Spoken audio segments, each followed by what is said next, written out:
کہ نام یہاں پر نہرو گاندھی مولانا آزاد رہے گا، بھارت زندہ باد رہا ہے، بھارت زندہ باد رہے گا۔ سواگت ہے دوستوں آپ سبھی کا دیہات کی آوازوں میں آپ کے ساتھ محمد ارشاد۔ سنیں گے دوستوں 26 جنوری کے موقع سے عمران پرتاپ گڑھی کی ایک بہترین نظم۔ اس سے پہلے بتا دوں کچھ لوگ اتنا اچھا سبق سکھا دیتے ہیں کہ پھر ساری زندگی کسی اور سے کچھ سیکھنے کی طلب ہی محسوس نہیں ہوتی۔ آئیے سنتے ہیں عمران پرتاپ گڑھی کی نظم۔ تو آپ سے گزارش ہے ویڈیو کو لائک کیجیے اور چینل کو ضرور سبسکرائب کیجیے۔ بارہ بنکی مجھے سن کے بتائے گا اور میری بات پہ مہر لگائے گا کہ نام یہاں پر نہرو گاندھی مولانا آزاد رہے گا، بھارت زندہ باد رہا ہے، بھارت زندہ باد رہے گا۔ ٹھنڈ کا اثر ہو گیا ہے کیا آپ کے اوپر؟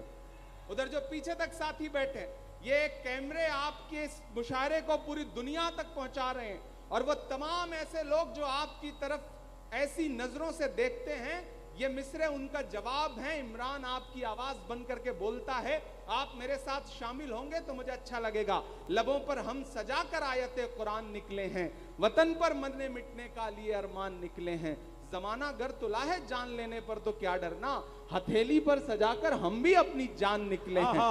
شرکت ہو آپ کی کہ صدیوں سے آباد رہا ہے، صدیوں تلک آباد رہے گا، بھارت زندہ باد رہا ہے، بھارت زندہ باد رہے گا، بھارت زندہ باد رہا ہے۔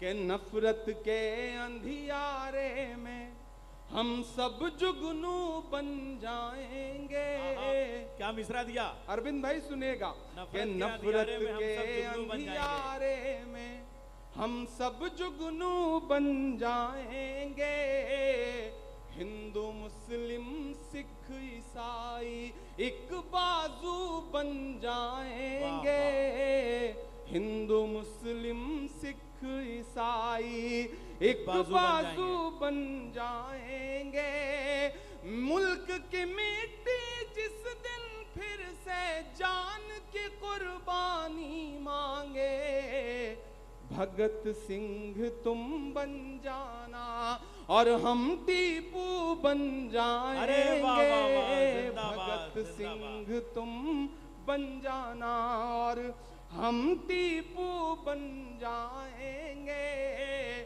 نام یہاں پر نہرو گاندھی۔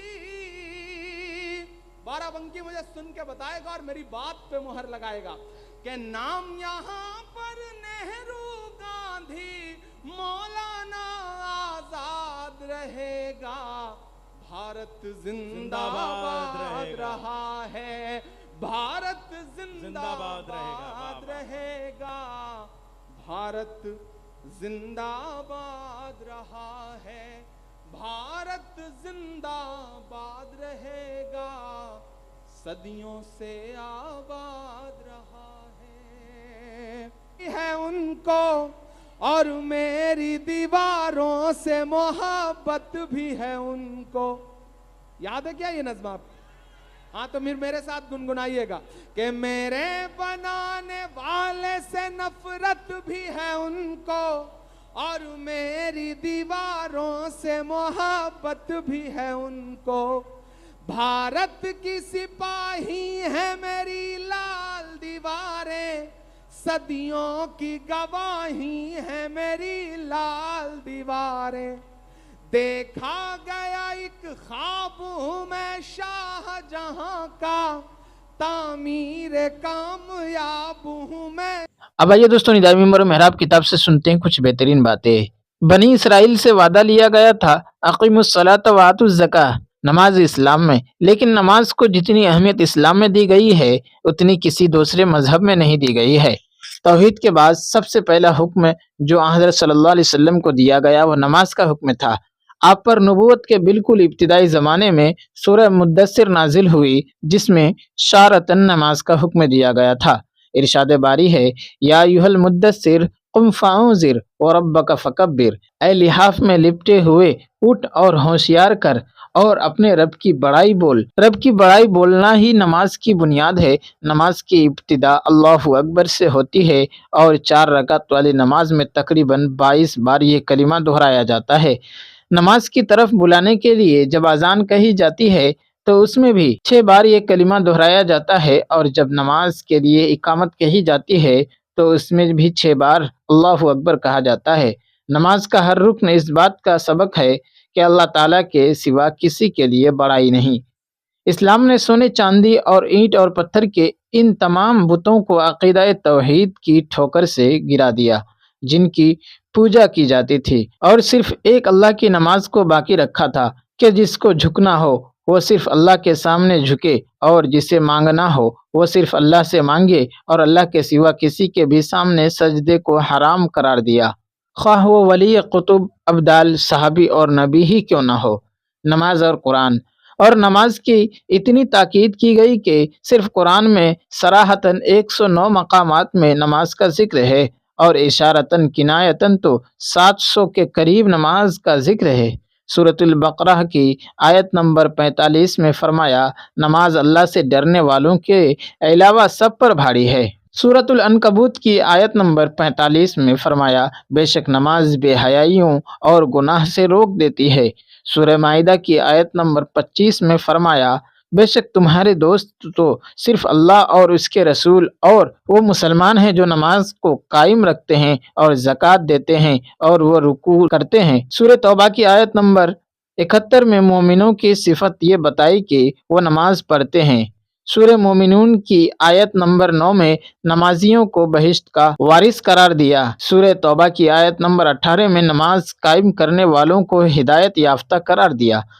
سورۃ البقرہ کی آیت نمبر 270 میں بتایا کہ نمازی بے خوف اور بے غم ہوں گے۔ سورہ زمر کی آیت نمبر 9 میں سمجھایا کہ نمازی اور بے نمازی برابر نہیں ہو سکتے۔